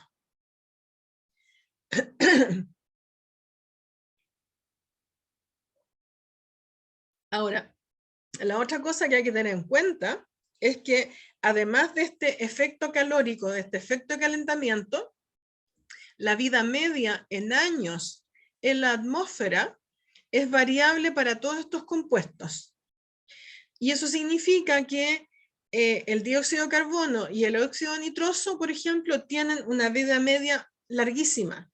El dióxido de carbono de entre 50 a 200 años para ser renovado. El óxido nitroso entre 100 a 150 años. O sea, son siglos. Un siglo, siglo y medio, 2 siglos. Es mucho tiempo. El metano, afortunadamente, y es por eso tal vez sea uno de los gases a los cuales también se le pone tanta atención, tiene un efecto calórico mayor al del dióxido de carbono, pero tiene una vida media muchísimo más corta, del orden de los 10 a los 20 años. Por lo tanto, en la medida que se pueda, por ejemplo, manejar o atenuar las emisiones de metano, podemos tener un impacto interesante y relativamente cortoplacista para tener un efecto sobre el medio ambiente. ¿Por qué? Porque su vida media es más corta. Es más fácil de hacerlo desaparecer una vez que está en el ambiente, en 10 a 20 años va a desaparecer. Entonces, si restringimos las emisiones de metano, en algún momento vamos a tener uno de estos componentes, un componente importante de todas formas dentro de la estructura de estos gases atmosféricos que vamos a poder manejar. Y de acuerdo a las emisiones mundiales informadas, si no me equivoco por la FAO, de acuerdo a los datos que presentan los autores de los cuales tomé la tabla, se estima que las emisiones mundiales son para el año, o fueron para el año 2017, de dióxido de carbono del 81%, de metano un 11%, de óxido nitroso un 5% y de clorofluorcarbonados de un 2%.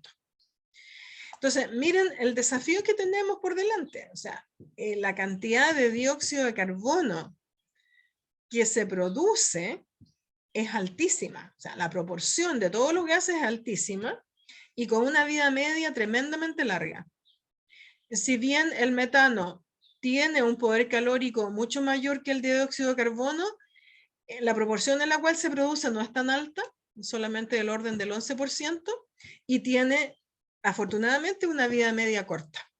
Y es ahí entonces donde, como digo, este gas tiene asidero de poder manejarlo y atenuar un poco el efecto sobre este calentamiento global.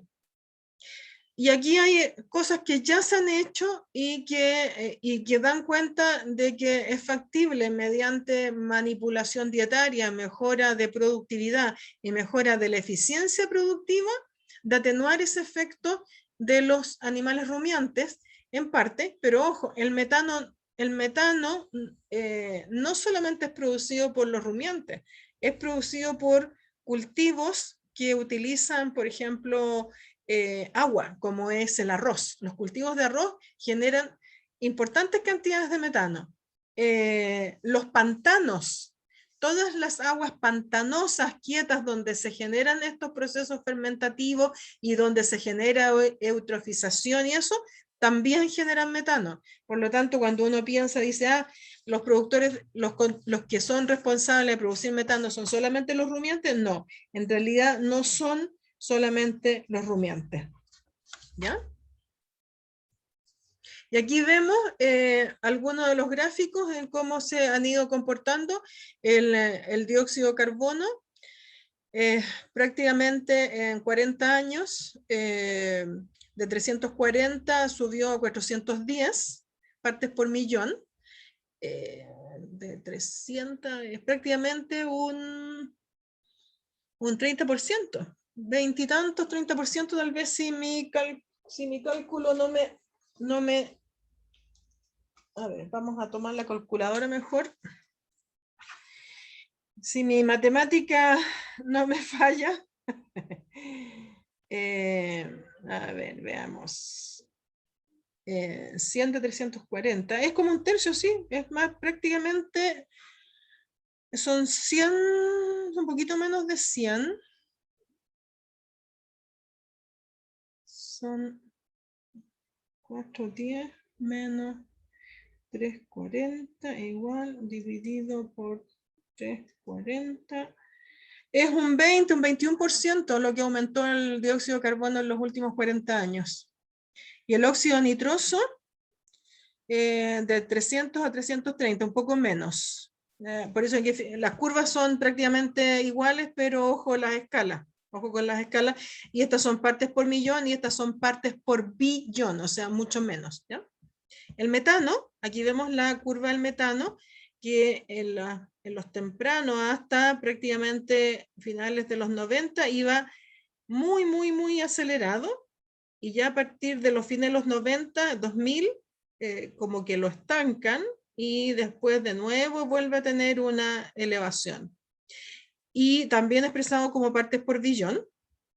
Y acá, partes por trillón, los famosos clorofluorocarbonados, que existen de distintos tipos y que, como ustedes se dan cuenta, a partir prácticamente todos, desde los 90 prácticamente, aquí estamos, prácticamente desde los 90 entran en plató, o 95, por ahí, por el 95 de adelante entran en plató. ¿Por qué? Porque se prohibió su uso. Pero como duran tantos años en la atmósfera, eso es lo que se ve hoy día, la permanencia en la atmósfera, ya no hay cómo deshacerse de ellos, ya contaminaron. A ver, sí, alguien más está haciendo los cálculos, gracias. Eso significa que están despiertos siguiendo la clase. A ver.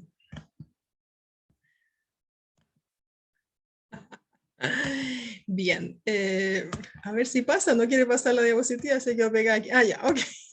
Entonces, esas son un poco las curvas de cómo más o menos se han ido comportando. Y aquí, bueno, el daño ya está hecho, menos mal que ya no se pueden usar, están prohibidos, pero piensen, imagínense, ¿son cuántos? Dependiendo del producto, pueden ser miles de años. Terrible, pero bueno. ¿Por qué no? Ahí está. Ahora, de acuerdo a algunos datos generados en este caso por, si no me equivoco, son datos generados en la Unión Europea y en el mundo. ¿Y cuáles son las emisiones atmosféricas para el año 2015? La mayor parte, 81,2% dióxido de carbono, 10%, 10,6% metano, 5,5% óxido nitroso y un 2,5% de hidrofluorocarburos. Igual tenemos, y esto es tremendamente, estos son poquitos, pero el efecto fuerte de calentamiento y la vida media que es eterna. Ay. Y una comparación por sector, también para la Unión Europea. Aquí hay datos del 2015, que es el gráfico original, y los datos del 2017, entonces yo los agregué al ladito para ver de alguna forma cómo evolucionan los distintos sectores. Veíamos recién que el gas contaminante, el que más contamina es el dióxido de carbono, con un 81 y tantos %. Ahora, ¿cuánto de eso contaminan, por ejemplo, los sectores productivos o sector socioeconómico?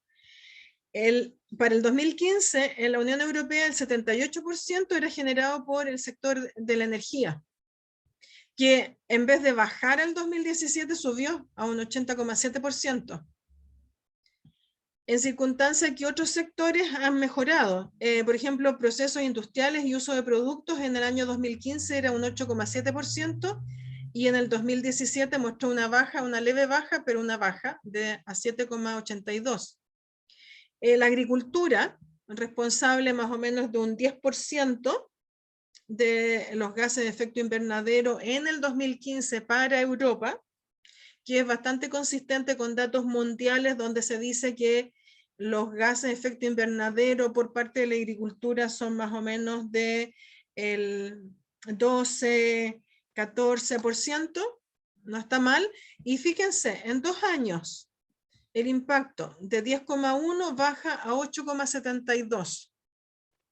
Estamos ciertamente enfrente de un conglomerado de países donde la conciencia o los esfuerzos para reducir el efecto del calentamiento global pueden ser mayores de lo que hay en otros países donde todavía no hay conciencia y donde hay algunos que hoy día se dignan en restarse de los acuerdos globales que las distintas economías y las más importantes han tomado, como ocurrió ahora en la COP que se desarrolló en Europa. China y Rusia se excluyeron y China es uno de los países que más contamina y Rusia también, y Rusia por supuesto tiene sus intereses. ¿Por qué? Porque ellos usan básicamente o tienen recursos que se basan en energías fósiles. Gestión de residuos. Aquí es todo lo que significa todos los desechos de distinta naturaleza, de origen vegetal, animal, humano, en fin. Disposición de desechos, de residuos, bajaron de 3,2 a 2,75. Es decir, aquí ya se reflejan los esfuerzos que los distintos sectores están haciendo para generar alguna mejora en el impacto que estas sociedades están teniendo sobre ese medio ambiente. Otros datos, estos datos provienen de la FAO, que toma algunos modelos. Aquí también hay que decir que dependiendo de la fuente que uno utilice, los valores pueden estar cambiando, las metodologías de cómo se estiman la generación de gases de efecto invernadero también cambia, y eso genera números que son distintos.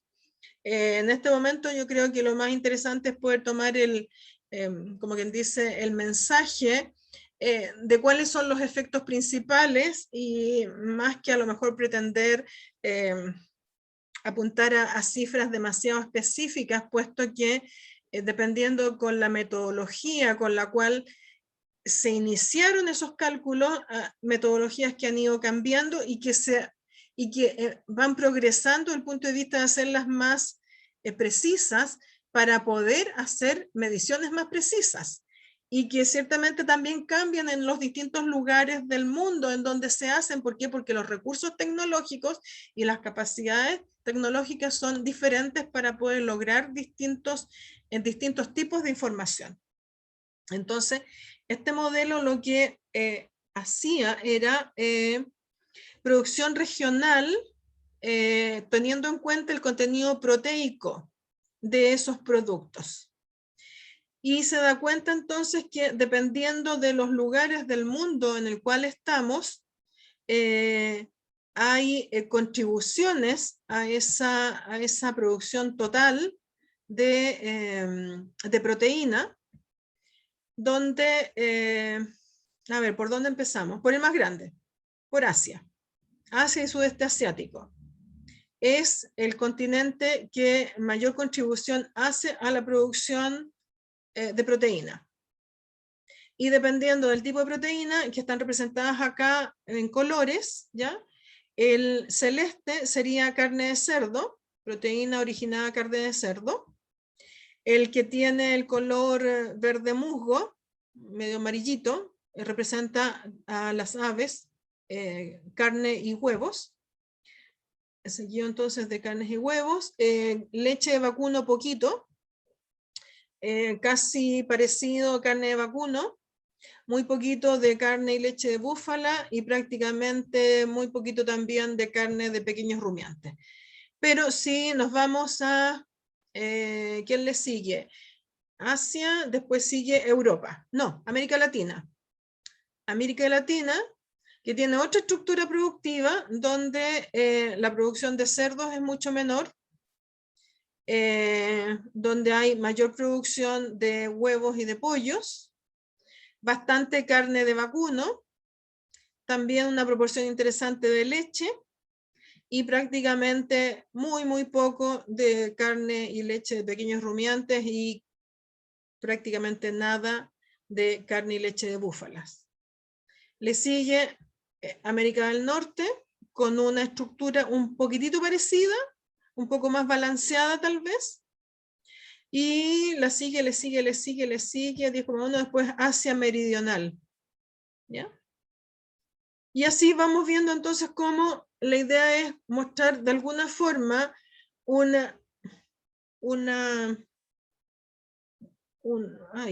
mostrar una instantánea de qué es lo que significa la producción animal, pero expresado básicamente en términos de toneladas de proteína. Todo se lleva a una expresión de una unidad base, una unidad nutritiva que sería la proteína. Si vamos a emisiones, podemos ver que derivado de los modelos productivos y del tipo de producción que se tiene, primero teníamos acá una visión un tanto distinta y tenemos el Asia y el sudeste asiático como los principales productores de proteína animal. Y después lo seguían América Latina y el Caribe.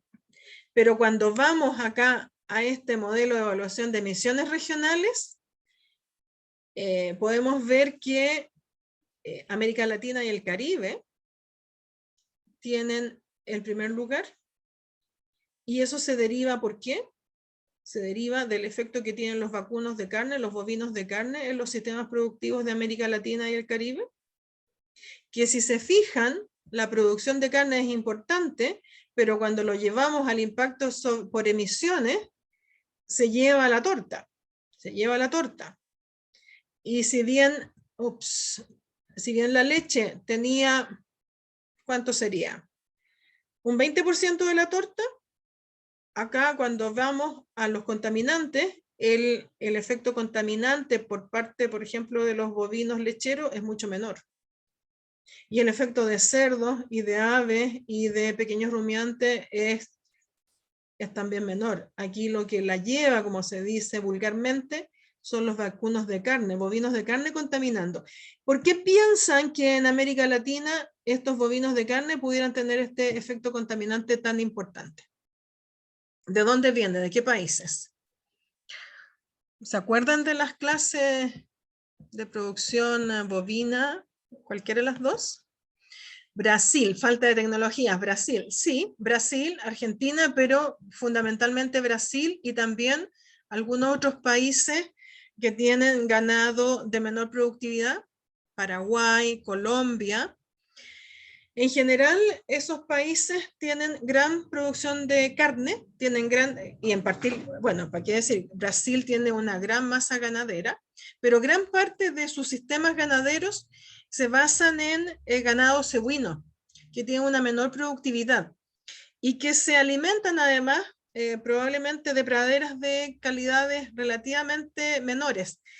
Y esa falla en manejo alimentario, en menor eficiencia productiva, en menor productividad, conducen a que justamente América Latina tenga un efecto de emisiones regionales tan importante.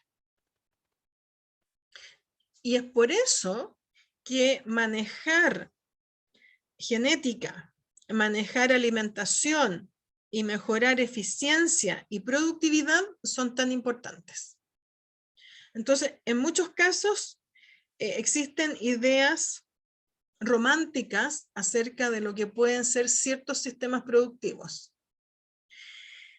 Pero no necesariamente esas ideas románticas tienen sentido o se condicen con un menor impacto sobre el medio ambiente. Por el contrario, todos aquellos sistemas pastoriles basados en praderas que no son de buena calidad, con animales poco eficientes, mal manejados, con poca productividad, son sistemas que contaminan más que aquellos sistemas eventualmente confinados o mejor manejados.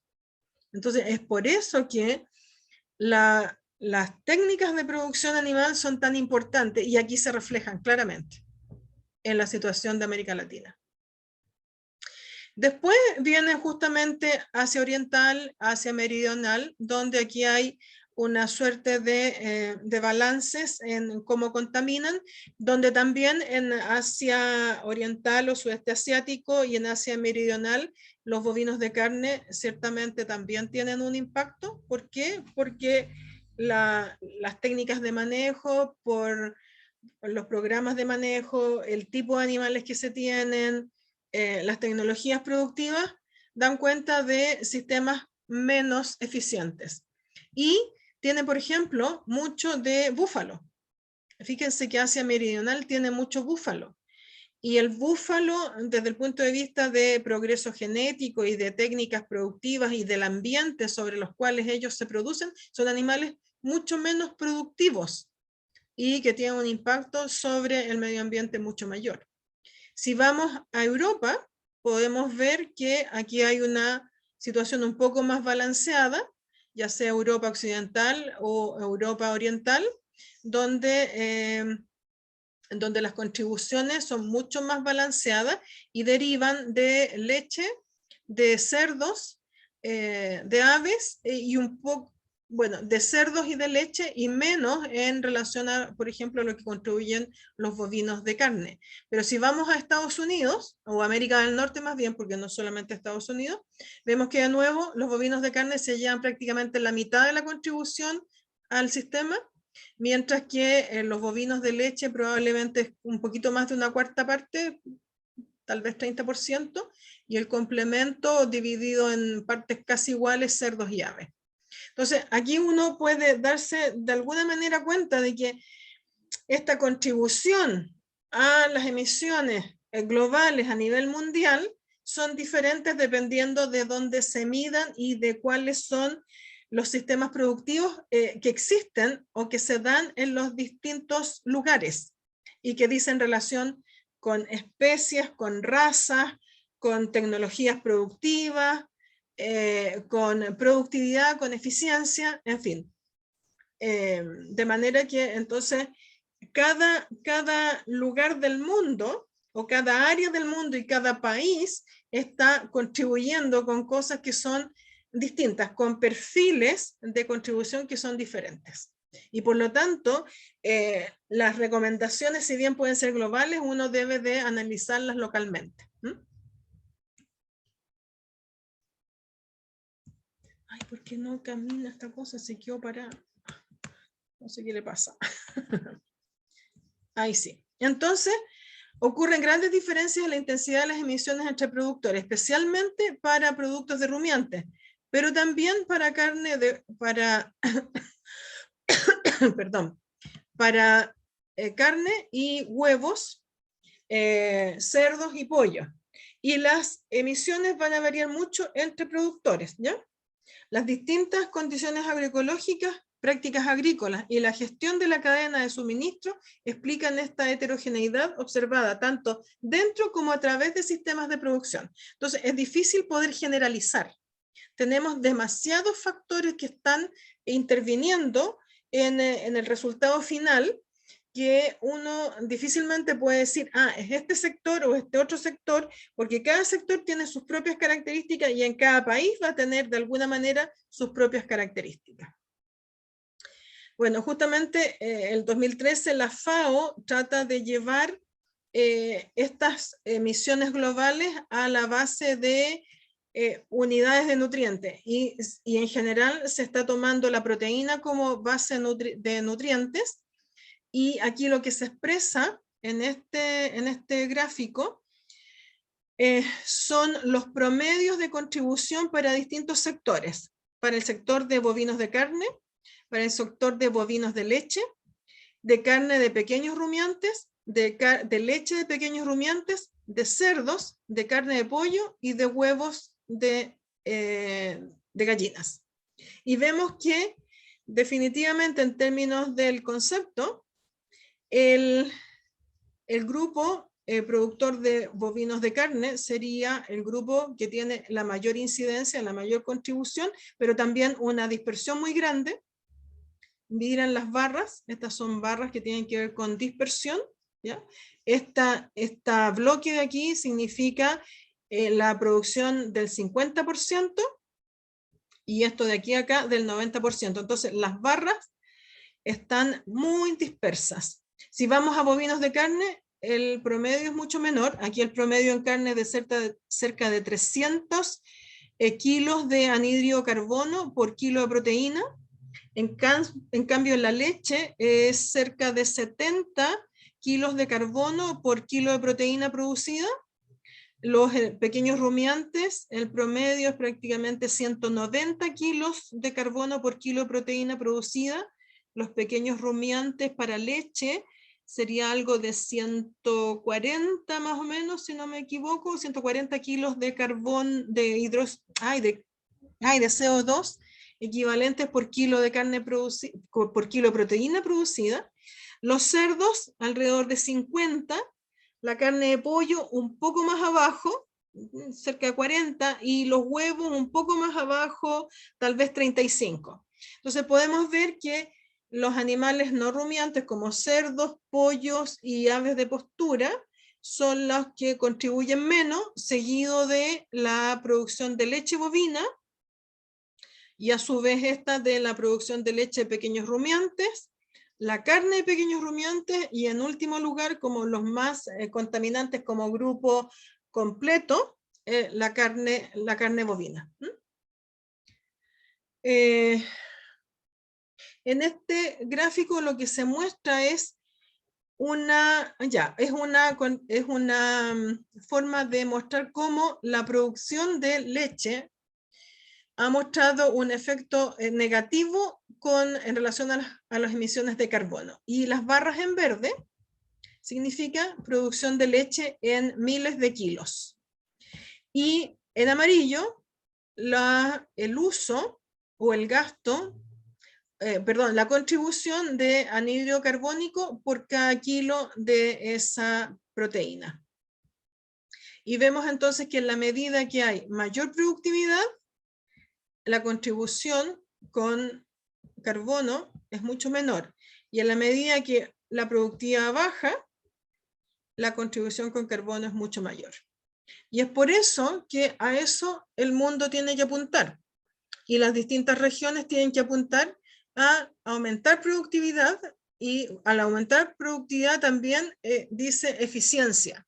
Y en la medida que eso se logre, con mejor genética, con mejor calidad de alimentos, con mejores manejos alimentarios, con el uso, por ejemplo, de ciertas técnicas o de aditivos que mejoren la fermentación a nivel del rumen para prevenir producción de metano, podemos entonces disminuir el efecto sobre gases de invernadero. Y si lo llevamos a lo que es esta relación de densidad nutritiva, gases de emisión, tenemos que la leche sería el producto que hasta este momento, en comparación al jugo de naranja, a jugo de soya o jugos de avena o vino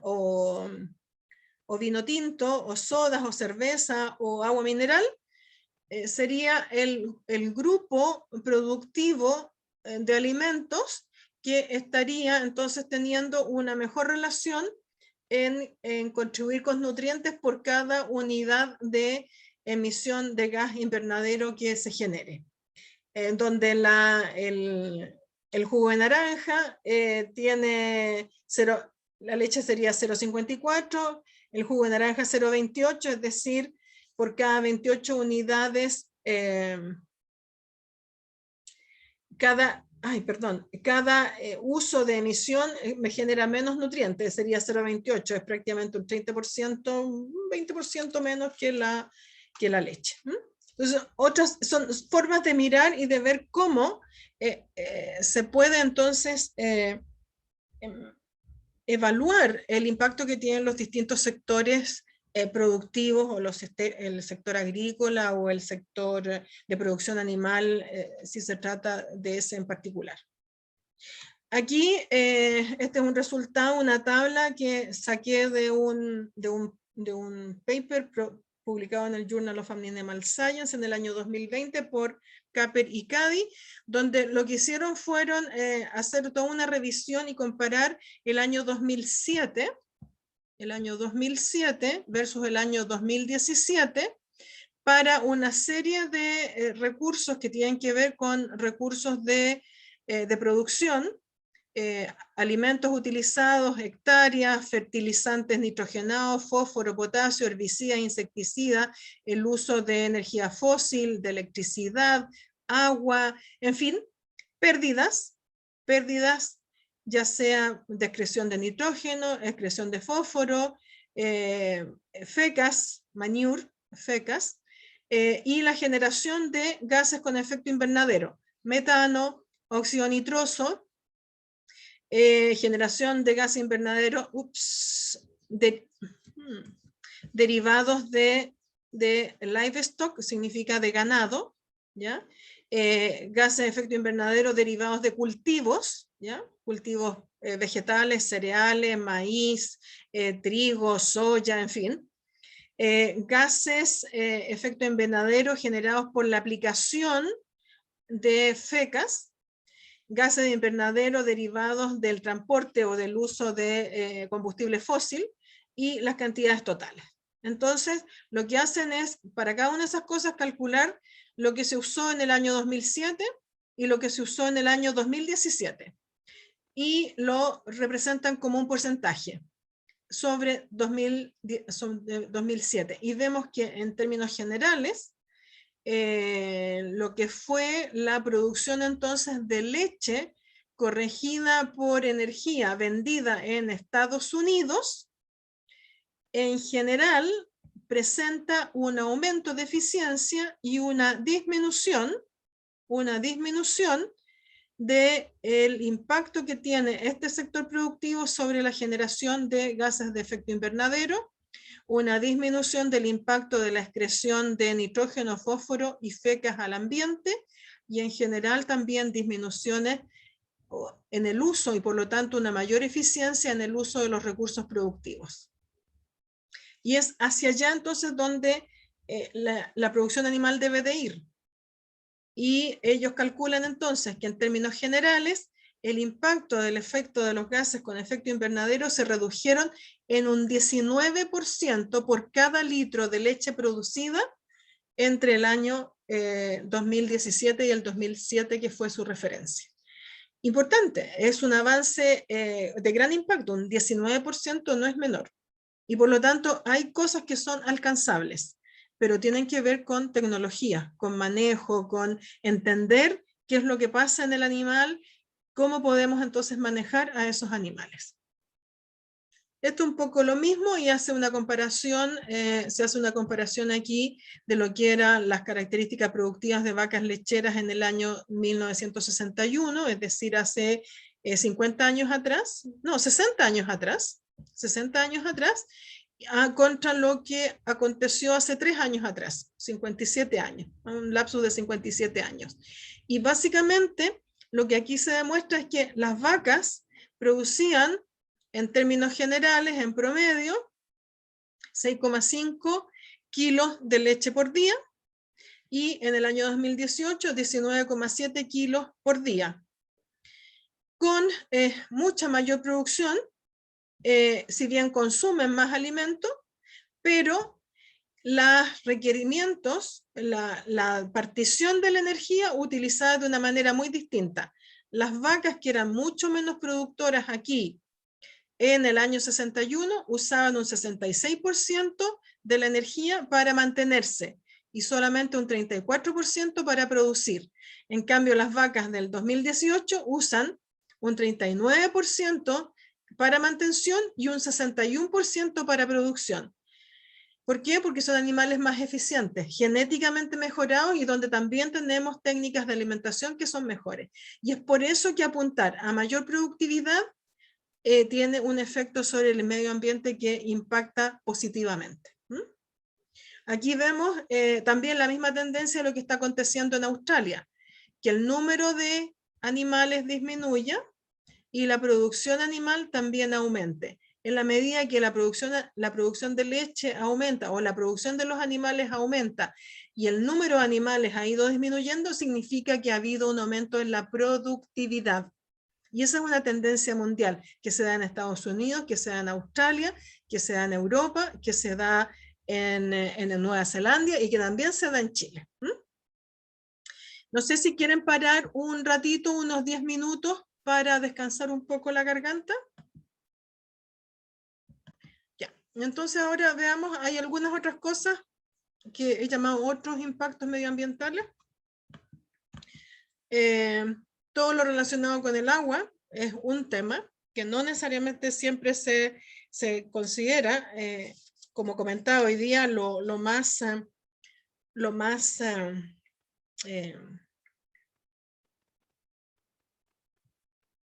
recurrente es el efecto de gases invernadero y el calentamiento global.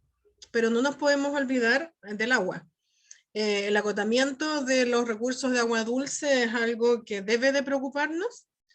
Nosotros, Chile como país, tenemos un tema por nuestro clima, cada vez y derivado, entre otras cosas, por el calentamiento global, tenemos menos precipitaciones y hay zonas del país que hoy día están con crisis hídrica y hay zonas de catástrofe hídrica y otras zonas con emergencia hídrica. ¿Por qué? Por malos usos. Bueno, hay una serie de cosas que se cruzan, entonces estamos enfrente de lo que es un acotamiento de los recursos de agua dulce.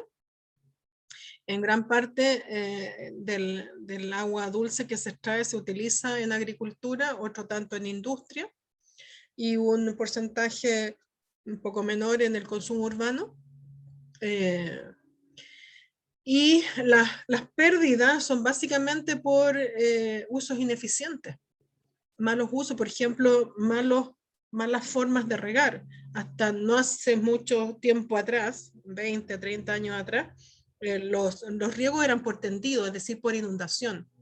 Hoy día hay sistemas de riego que son por goteo, es decir, gota a gota en la raíz del árbol, en la raíz de la planta, en fin. Y en el ámbito de lo que es la producción animal necesitamos agua para el consumo de los animales, necesitamos agua para hacer limpieza, para mantener la higiene, el ambiente. Los animales deben de vivir en un ambiente limpio, es parte de su bienestar. Y también necesitamos agua para todo lo que significa limpieza y la descarga de agua servida, que pueden perfectamente ir a contaminar flujos de agua o también contaminar suelos, en fin. En general, el uso de la energía, y nos estamos refiriendo a energía fósil, tiene que ver con transporte, con calefacción, con ventilación. Se necesita también energía para hacer procesamiento de las fecas y del estiércol, aun cuando, dependiendo del procesamiento que se haga, esas fecas y ese estiércol también pueden a su vez producir energía, como es el biogás. Yo necesito cierta energía para procesar, pero ese procesamiento, esa fermentación anaeróbica que hago en cámaras especiales, me pueden generar biogás que es factible de ser utilizado como energía directamente, o bien puede ser transformado en otro tipo de energía como es energía eléctrica. Esas son de las cosas también que en los últimos 20, 30 años ha avanzado bastante. Cuando estamos enfrente de ganadería pastoril, ya comentamos que en general una ganadería pastoril mal manejada y con sobrecargas animales, con sobrepastoreo, no solamente dañan la pradera, dañan el suelo, causan erosión, determinan sistemas productivos menos eficientes y que tienen un efecto sobre gases de efecto invernadero importante. Entonces, la ganadería pastoril, que puede verse muy románticamente bella, puede ser muy dañina para el medio ambiente, tanto para el suelo, para la vegetación, para el suelo, para la atmósfera. Entonces, en general, todo lo que significa malos manejos de pastoreo, sobrecarga de animales, implica degradación de la vegetación, pérdida de especies, aumento de maleza, degradación del suelo, pulverización del suelo, compactación del suelo, erosión, y en general todo lo que significa que estos sistemas de producción que se basan en praderas de mala calidad con animales que eventualmente tampoco tienen grandes progresos genéticos, derivan entonces en sistemas extensivos de baja productividad y que presentan grandes pérdidas de metano por animal y por unidad de producto al ambiente. Pero la producción animal no todo es malo, no todo el efecto que tiene sobre el ambiente es malo, también por supuesto tiene cosas buenas. Reciclaje de plantas y animales, energía solar en productos animales, mantener sistemas silvopastoriles, fijación de carbono y derivados del nitrógeno, derivados justamente por todo ese sustrato productivo, la biodiversidad, el paisaje, la utilización de fertilizantes orgánicos producidos por los propios animales. Lo más negativo es lo que ya hemos comentado y que hoy día está en boga y que tiene un impacto muy serio, que es las emisiones de gases de efecto invernadero y el calentamiento global, de los cuales el metano y el óxido nitroso serían los más importantes. En Chile, la agricultura, de acuerdo al equipo técnico de estudio de medio ambiente, estima que para el año 2013 la agricultura tenía un efecto sobre los gases de efecto invernadero equivalentes a anhídrido carbónico de un 12,5%, y donde el sector de la energía se lleva la mayor parte con un 77,4%.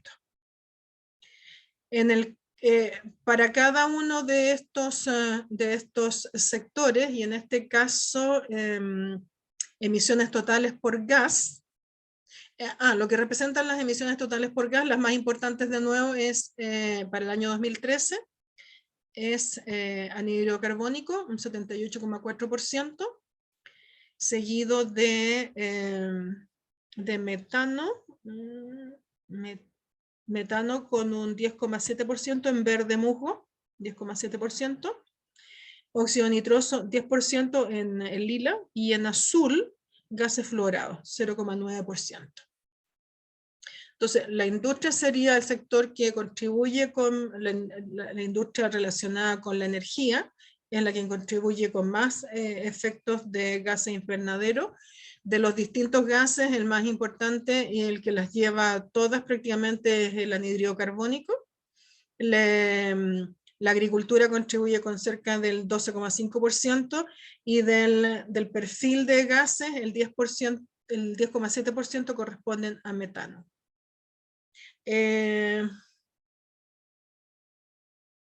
Las emisiones de anhídrido carbono por sector, en este caso la agricultura prácticamente no contribuye, o no hay antecedentes al menos para ninguno de los años de contribución de importancia. La agricultura en general capta anhídrido carbónico y fija anhídrido carbónico. Entonces, en general, todo lo que significa el balance de anhídrido carbónico significa que el sector agrícola o silvoagropecuario capta anhídrido carbónico y lo fija, no lo libera. Fija más que libera, en general no libera. En metano, vemos que el sector agrícola, por cierto, es el que produce la mayor cantidad de metano, un 47,5%, seguido de los residuos, y esto tiene que ver con la forma en cómo los residuos se manejan o no, y cuando no hay manejo de residuos, o dependiendo cómo se manejen, hay una importante contribución, 34,9%.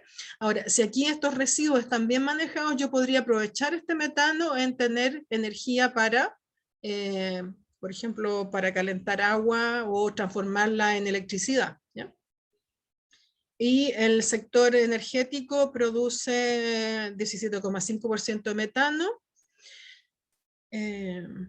En el caso del óxido nitroso, es la agricultura también el que más produce, cerca del 74,4%. Los residuos muy poquititos, la energía 10,9%, otras 11,5%. Entonces, ¿cómo enfrentar algo que ya hemos conversado? Pues así que esta parte la vamos a pasar un poco más rápido porque lo hemos insistido en varias oportunidades. ¿Cómo enfrentar los problemas de la producción animal?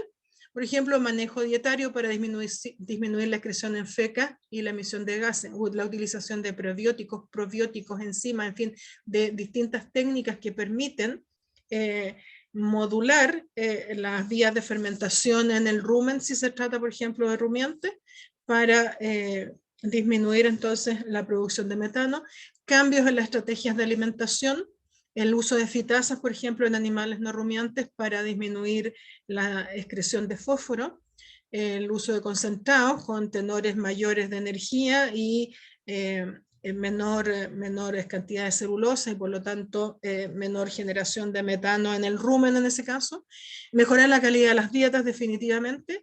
Todos esos elementos apuntan entonces a mejorar la eficiencia y la productividad del animal y sin duda entonces a disminuir el impacto sobre el medio ambiente. En Chile, igual a lo que les mostraba yo delante, lo que ocurre en Estados Unidos y en otros países, el número de vacas lecheras ha ido disminuyendo, pero la productividad por vaca ha ido aumentando. Y eso se relaciona entonces también con eficiencia productiva. En general, la mayor parte de las vacas lecheras hoy día están en manos de grandes productores, es decir, de productores que tienen mayor eficiencia y que por lo tanto son vacas que producen más litros. Entonces, mientras mayor productividad tengan los animales, el impacto sobre el medio ambiente es menor. Bueno, tenemos que tener en cuenta varias cosas de cómo enfrentar los problemas en la producción animal, todo lo que son limpieza de corrales, disposición discreta, la reutilización de aguas servidas, en fin, hay toda más una normativa. Ojo, aquí hay normativas que dan cuenta de cómo se deben de disponer todos estos recursos que son producto de la producción animal. Cómo manejar las fecas para poder redistribuirlas en los potreros como un fertilizante orgánico, hacer economías en el uso de energía fósil, usarla como combustible. Básicamente los desechos fecales pueden utilizarse secos, en muchos países incluso lo utilizan para combustión directa, o bien para generar biodigestores para producir biogás. También las excretas animales se pueden reciclar como forraje, como alimento, básicamente de animales rumiantes, y también se pueden usar como fertilizantes. Con la aplicación balanceada en los suelos, se reducen entonces los requerimientos de fertilizantes artificiales que proveen fósforo, nitrógeno y potasio. Mejoran además la calidad del suelo, mejoran la estabilidad de la estructura del suelo. Bueno, y el hecho de usar justamente todos esos desechos de esta manera apunta a lo que hoy día se llama economías circulares o lo que antes llamábamos sencillamente reciclaje. La idea es que podemos entonces permitirnos utilizar de otra forma estos desechos y no sencillamente sean desechos, sino que sean subproductos o productos que pueden ser utilizados de una u otra forma. En general, la proyección de emisión de los gases de efecto invernadero se muestran aquí en esta gráfica y la vía o el elemento que tiene mejores pronósticos y sobre el cual se ven mayores proyecciones, una porque el volumen con que contribuye no es tan alto y porque la vida media del gas es menor que la de otros gases, es el metano. Entonces, y además, afortunadamente, dadas las tecnologías que hoy día disponemos, tal vez es el gas que es más factible o que tiene mejor factibilidad de ser cuantificado por las metodologías que hoy día existen para poder hacerlo. Entonces, hay una mirada de alguna manera optimista desde ese punto de vista para poder reducir el efecto de gases contaminantes con efecto invernadero, donde justamente el metano podría estar ayudando a aliviar la situación. Bueno, en términos de políticas, hay políticas de disminuir riesgos de emisiones, impuestos al carbono y a la energía, limitaciones del uso de combustibles fósiles, buenas prácticas de manejo, y esto cambia de país en país dependiendo de cómo se enfrenten las situaciones. La idea es que hayan regulaciones medioambientales con permisos de descarga, algunos estándares mínimos en calidad de agua, o la ley del que contamina paga. Si usted contaminó, entonces pague, tiene sanciones. Está todo el tema de conciencia de los consumidores, que cada vez tienen mayor presión sobre quienes regulan, sobre quienes emiten la legislación, para que haya mayor cuidado en estos aspectos. También está toda otra forma de ver, por ejemplo, emisiones negociables, donde de alguna forma se piden permisos para contaminar, pero hay pagos por unidades de contaminación. Entonces, esas son algunas de las formas en cómo se han ido viendo la posibilidad de darle una vuelta a todo esto. Y bueno, y la producción animal sustentable tiene que ver con el medio ambiente, y uno de los pilares es un manejo de suelo sostenible, el manejo sustentable del campo que combine tecnologías, políticas y actividades con el ánimo de integrar principios socioeconómicos con preocupaciones ambientales en orden de cumplir simultáneamente con 5 pilares, que son la productividad, la seguridad, la protección, la viabilidad y la aceptabilidad. Un sistema productivo va a ser viable si cumple con esto. Entonces, en términos de productividad, significa mantener o mejorar la producción de servicios. En nuestro caso, la producción de productos de origen animal. Seguridad, reducir los riesgos a niveles aceptables, es decir, tratemos de que todo lo que producimos sea lo más seguro posible para nuestros consumidores. Protección, proteger el potencial de los recursos naturales y prevenir la degradación del suelo y la calidad del agua, así como de la flora y de la fauna. Viabilidad, ser económicamente viable, y aceptabilidad, ser socialmente aceptable. No estamos solos, estamos en una comunidad, en una sociedad que cada vez exige más de esa responsabilidad. Entonces, del punto de vista de sustentabilidad, obviamente hay que minimizar el uso de combustible fósil, usar sus productos y alimentos vegetales, utilizar granos y concentrados en algunos sistemas más intensivos, reciclar fecas y orina, evitar la acumulación de nutrientes, mantener coberturas vegetales con alta biodiversidad, sistemas ojalá que tengan más de una especie, que sean complementarios para que pueda darse esta suerte de circularidad o de integración de sistemas. Tener en cuenta que los recursos naturales deben de mantener su diversidad del punto de vista de la flora y de la fauna, las reservas de agua, sus ciclos, su calidad, en fin, todo lo que de alguna manera hemos estado conversando a lo largo de esta hora. Eso es lo que yo quería contarles acerca de manera muy breve, muy concisa, de lo que significa el impacto de la producción animal sobre la producción, de la producción animal sobre el medio ambiente.